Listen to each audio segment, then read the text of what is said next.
Hi hello friends, welcome back to my channel. இன்றைக்கி வந்து ஒரு சூப்பரான சிக்கன் கிரேவி தான் பார்க்க போகிறோம். ஒரு ஹாஃப் கேஜ் சிக்கன் கிரேவி எப்படி செய்யலான்னு பார்க்கலாம் வாங்க.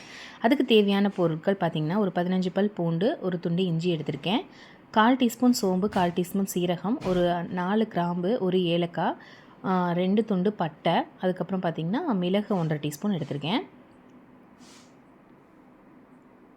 இதோட இஞ்சி பூண்டையும் சேர்த்து கொஞ்சமாக தண்ணி விட்டு ஒரு ஃபைன் பேஸ்ட்டாக அரைச்சிட்டு வந்துடலாம். ஹாஃப் கேஜி செய்யும்போது இந்த அளவில் எடுத்துக்கோங்க. இப்போ ஒரு ஃபைன் பேஸ்ட்டாக இதை அரைச்சிட்டு வந்துடலாம். இந்த கிரேவி இட்லி, தோசை, சப்பாத்தி, ஈவன் ரைஸ்க்குமே சூப்பராக இருக்கும். 2 தக்காளி பழத்தை நான் அந்த மாதிரி கிரைண்ட் பண்ணி எடுத்துகிட்டு வந்துட்டேன். இப்போ ஒரு பேனில் தேவையான அளவு கடலெண்ணெய் ஆட் பண்ணிக்கலாம். ஆயில் ஹீட் ஆன உடனே நம்ம நீல வாக்கில் ஒரு 3 பெரிய வெங்காயம் நான் கட் பண்ணி வச்சுருக்கேன், அதை வந்து இதில் ஆட் பண்ணிக்கலாம்.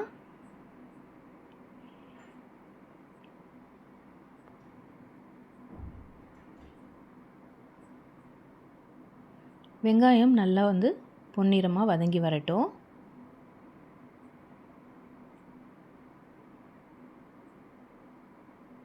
இந்த ரெசிபி ஒரு 20 மினிட்ஸ்லேயே நம்ம செஞ்சிடலாம்.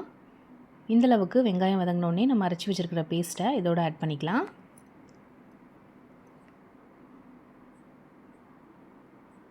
லைட் பிங்கிஷாக மாறி இருக்குது. நல்ல கோல்டன் கலர் ஆனாலுமே சூப்பராக இருக்கும். எனக்கு டைம் ஆச்சு அப்படிங்கிறதுனால லைட் பிங்கிஷாக மாறினோடனே, அதாவது ஒரு டிரான்ஸ்பரண்ட் கலரில் வரும் இல்லையா, அந்தளவுக்கு வதங்கி வந்தது. அதோடு நான் வந்து இந்த பேஸ்ட் வந்து ஆட் பண்ணிட்டேன். இப்போது மல்லித்தூள் 1 ஸ்பூன், மிளகாய்த்தூள் 1/2 டீஸ்பூன் ஆட் பண்ணிக்கிறேன். உங்களுக்கு காரம் அதிகமாக வேணும்னா காரத்தை கூட்டிக்கோங்க. ஆல்ரெடி நம்ம மிளகும் ஆட் பண்ணியிருக்கோம் மசாலாவில். குழந்தைங்க சாப்பிட்றனால நான் வந்து பார்த்து காரம் ஆட் பண்ணியிருக்கேன். உங்களுக்கு தேவைன்னா கொஞ்சம் காரத்தை கூட்டிக்கோங்க. பச்சை வாசம் போகிற அளவுக்கு நல்லா வதக்கி விட்டுறலாம். இந்த அளவுக்கு நல்லா எண்ணெயெல்லாம் பிரிஞ்சு வந்ததுக்கப்புறம் நம்ம அரைச்சி வச்சுருக்கிற தக்காளி பழத்தையும் ஆட் பண்ணிடலாம்.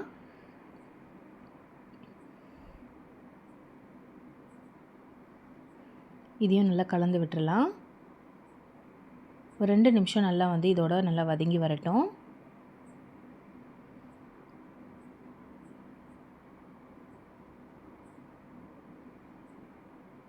இப்போ நல்லா மிக்ஸ் ஆயிடுச்சு.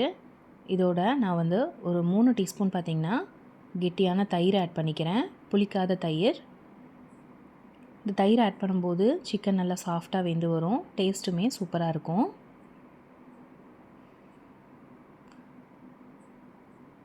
நல்லா கலந்து விட்டுட்டு நல்லா எண்ணெய் பிரிஞ்சு வரும். அந்த ஸ்டேஜில் நம்ம இதில் சிக்கன்ஸை நம்ம ஆட் பண்ணிக்கலாம், சிக்கன் பீசஸை. இதே ஸ்டைலில் நீங்கள் மட்டனுமே செஞ்சு பார்க்கலாம், சூப்பராக இருக்கும். இப்போ ஒரு 3 நிமிஷம் விட்டுட்டேன். இங்கே பார்த்தீங்கன்னா நல்லா எண்ணெயெல்லாம் எப்படி பிரிஞ்சு வந்திருக்கு பாருங்கள். ஸோ பன்னீர் கிரேவிக்கு எப்படி பிரிஞ்சு வந்திருக்குமோ அந்தளவுக்கு வந்திருக்கு பாருங்கள். இந்த ஸ்டேஜில் நம்ம சிக்கன் பீசஸை அதில் ஆட் பண்ணிக்கலாம்.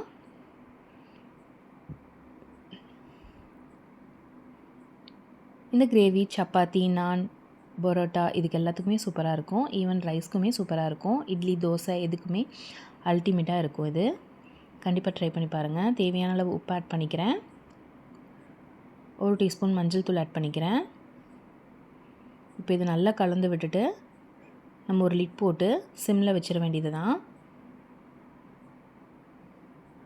எந்த நான்வெஜ் நீங்கள் செஞ்சீங்கனாலும் சரி மஞ்சள் தூள் வந்து ஆட் பண்ணிக்கோங்க.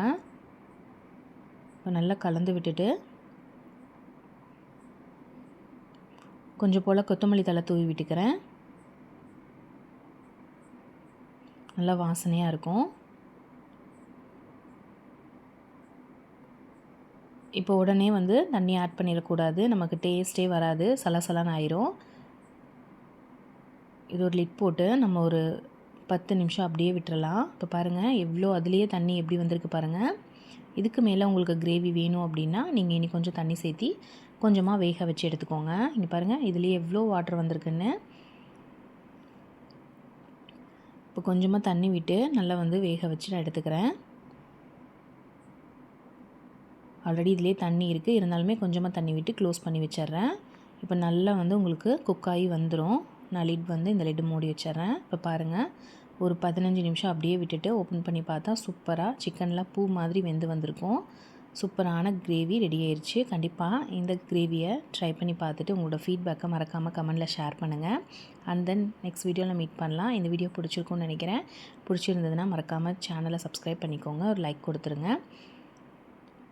உங்கள் ஃப்ரெண்ட்ஸ் அண்ட் ஃபேமிலிக்கும் தேவைப்பட்டுச்சுன்னா ஷேர் பண்ணுங்கள். தேங்க்ஸ் ஃபார் வாட்சிங்.